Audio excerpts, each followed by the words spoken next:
up? It's your boy T-Bird and Reaction and Dave's makeup for Tuesday music, Wrestle Wednesday, as well as some other stuff I'm gonna throw in as well too. We're gonna keep going with the other two makeup Wrestle Wednesday, as is like stuff I caught in the last minute that I recorded my videos and was available on Wednesday. I just got finished doing best JR's moments from Venom, and this was from WrestleMania though. And now that you see what I got up here, and now sadly, I had to say this: the late great Bray Wyatt, who we sadly lost this past last Thursday. Literally a week ago. Let's talk about that. We lost a week ago, man.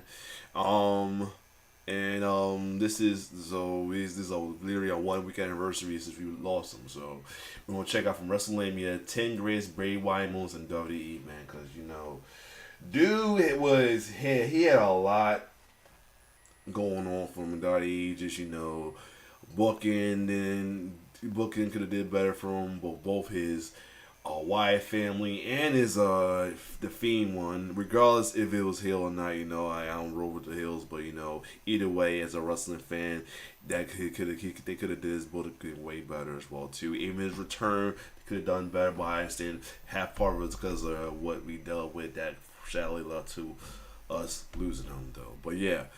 We want to check out 10 greatest Bray Wyatt moments WWE by WrestleMania, so let's get it. On August 24th, 2023, it was announced to the world that Bray Wyatt had passed away at age 36. Wyatt, without question, was one of the most gifted, creative, and mesmerizing wrestlers to ever lace up a pair of boots, and he will be fondly missed.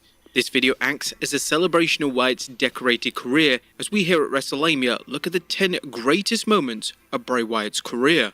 Number 10, Firefly Fun House. Yes. In 2020, WWE decided to revisit the program between Wyatt and John Cena.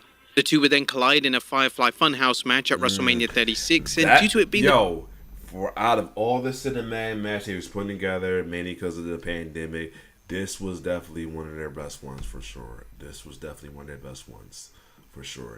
whole thing was a serious acid trip, but is one of the best made wrestling match ever for a cinematic match for that year. The first match of its kind, nobody knew what to expect. It's safe to say that fans were blown away with what WWE, Wyatt, and Cena were able to put together. The match began with Cena making his entrance at the Performance Center, and Cena was then teleported to the Firefly Fun House, where Cena was taken through a series of dream sequences that highlighted Cena's personality flaws. It was truly groundbreaking, and only a master such as Wyatt could have thought of such a compelling idea. The match explored Cena's debut, the idea of Cena turning heel, and Cena defeating Wyatt at WrestleMania 30. In several interviews following their cinematic masterpiece, Cena would go on to record to state how much he loved the match, and Cena was always... And like I said, I can't wait to show love to Bray to tomorrow on the SmackDown though, for real, man. He's had nothing but positive things to say about Wyatt, both as a wrestler and as a human being. Number 9, the teased Babyface Turn. Following WrestleMania 32, WWE seemed to be teasing the concept of Bray Wyatt as a babyface. Whilst Wyatt has always had a strong connection with the audience, the idea of Wyatt as a top babyface had yet to be explored. He would team with Roman Reigns on Raw against the League of Nations, and the finish of the match came when Wyatt performed a Sister Abigail on Alberto Del Rio, and as Reigns was spearing Sheamus, Wyatt would point at Reigns, and this was truly one of the coolest things ever seen on WWE TV. Number 8, NXT Goodbye. As Bray Wyatt and the Wyatt family were getting set to say goodbye to NXT and move up to the main roster, Wyatt was permitted to give a goodbye promo. Following Wyatt's passing, the promo is a hard watch, as it has a ton of foreshadowing. In the promo, Wyatt tells the audience that if they ever need him, he isn't hard to find. All they have to do is look up at the sky and follow the buzzards. It was a truly beautiful climax to Wyatt's NXT run. Number 7, his main roster debut. Bray Wyatt, along with Luke Harper and Eric Rowan, received the nod to be called up to the main roster in 2013. To promote their arrival, WWE aired tremendous vignettes that gave fans a closer look at what the Wyatt family were all about. They were sinister, scary, and reminded fans of scenes from the Texas Chainsaw Massacre. The trio would eventually arrive on the main roster, attacking Kane in the process, and it was clear from Wyatt's main roster debut that the WWE had a true megastar on their hands. Number 6, Wyatt Family Turncoat. The Wyatt family had a fair number of additional members over the years, but for a brief period between 2013 to 14, Daniel Bryan was part of the faction. It wouldn't be too controversial to state that the saga between Wyatt and Bryan was the finest feud of Wyatt's WWE career, as the two men were born to face off in the ring. Their most memorable moment together was on Raw in early 2014 when Bryan decided to shed the skin of the Wyatt family and he turned on Wyatt in the cage match on Raw. This resulted in Bryan receiving one of the largest ovations in WWE history, and the moment worked so well mainly due to Wyatt's incredible selling. Number 5. Bray Wyatt captures the Universal title. Bray Wyatt was a multi-time world champion in WWE, yet it was his first Universal title win that saw Wyatt have a truly acclaimed run with the title. He would win the title in a Falls Count Anywhere match at the Crown Jewel pay-per-view in 2019, and WWE gave Wyatt a ton of ammo to have a thrilling reign. The win itself was special as Wyatt won the title as the Fiend character, which was a true game-changer. The character was unique and genuinely chilling. Now that the ominous character had a world title in WWE, it was going to change the entire landscape of the company. WWE made the welcome decision to they saw them give it to Roman in a way. Now he's the tribal queen. Revisit the feud with Daniel Bryan and Wyatt, and Bryan would yet again embark in an all-time classic. The two would wrestle in a strap match at the 2020 Royal Rumble pay-per-view, and the match received widespread praise, and even classic wrestling fans were calling it a match from a bygone era. Number 4, The Undertaker endorses Bray Wyatt. One of Bray Wyatt's most decorated rivals was The Undertaker. The two collided at WrestleMania 31, and coming out the show, it was made clear that the dead man had a ton of respect for Wyatt and his talents. Fast forward to Raw in 2023, and Wyatt and The Undertaker had a wholesome interaction in the ring, where the dead man who was portraying his American badass persona whispered something into Wyatt's ear. This was a passing of the torch moment, and in an out-of-character interview with Sportsnet, The Undertaker delved into why the segment was so important and what he said to Wyatt. There's obviously a huge number of comparisons between his character and mine, and I think he's his own guy. He's his own character.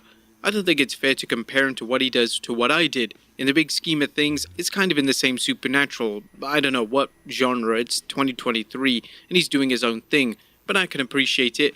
I can see what he's trying to do, and I just let him know too. My phone's always on, and if he needs to talk about me about things or run things by me, that's cool. I'll be more than glad to share my experiences with him and hopefully shine some light on maybe questions that he has moving forward. So yeah, it was a cool moment, and it did exactly what I thought it would do. Wyatt never shied away from the fact that he adored The Undertaker, so naturally, sharing the ring with The Undertaker in this positive manner would have meant the world to him.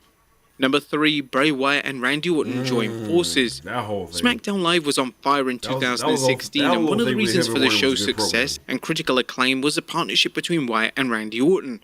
Orton would join forces with Wyatt and Luke Harper to create a new version of the Wyatt family, and whilst on paper it seemed like an odd fit, it was ultimately some of the finest work of each of their respective careers. Orton was tremendous in the role, and Wyatt and Harper were clearly having the time of their lives working with the all-time great. All three incredible talents were motivated to make the storyline work, and it was one of the standout storylines of the SmackDown Live era. WWE would even crown Wyatt and Orton as the new SmackDown Tag Team Champions, as the duo would win the titles at the TLC pay-per-view in late 2016. Orton was a constant presence in Wyatt's WWE career, and it didn't matter if they were on the same team or they were feuding, WWE fans collectively came together to see how their story was going to evolve.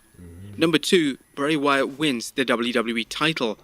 The highlight of a wrestler's career is usually when they win a title, but when they win the top prize in a respective company, their sacrifice and hard work all comes full circle. At the Elimination Chamber pay-per-view in 2017, Wyatt reached the top of the WWE ladder as he pinned John Cena, then AJ Styles in the chamber to win his first WWE title. It was a wholesome and satisfying moment that's now extremely hard to rewatch without getting emotional. The years of perseverance had paid off for Wyatt, and he was finally the top guy in WWE. And number 1, Bray Wyatt returns. In 2021, WWE decided to cut ties with Bray Wyatt, and this would be labeled as one of the worst decisions WWE had ever made. For over a year, fans campaigned for Wyatt to return to the company, and thankfully, Triple H finally made it happen at the Extreme Rules pay-per-view in 2022. Following Riddle's victory over Seth Rollins in the main event, the lights went out in the arena, and the White Rabbit mystery that had been presented on TV for the past few months was finally revealed.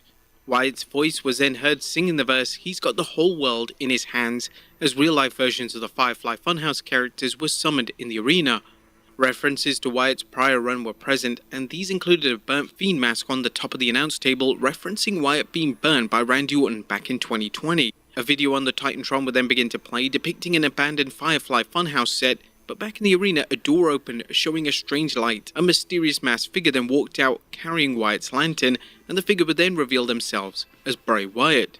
Wyatt would declare, "I'm here," before triumphantly blowing out the lantern. This unbelievable reveal received one of the largest ovations of all time, and the moment quickly went viral, with fans new and old all discussing how epic Wyatt's return was.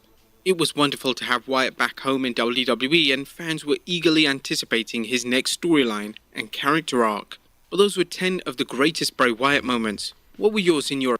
Yeah, this is definitely good little video to watch as well too, though. Definitely reliving Bray Wyatt. Whether you root for him or boom because of hell, but still, Bray Wyatt, all kayfabe alignment, everything else aside, man. Gimmicks aside, man. Wyndham, Rotundo, Bray Wyatt, man, or the Fiend, had a great career as well too. Had some humble beginnings as Husky Harris, in the FCW as Bo, as Duke Rotundo and everything. The little mini run as Axel. I forget what his name is. Axel, his name is, but still. But yeah, other than that, yeah, this was definitely a good move.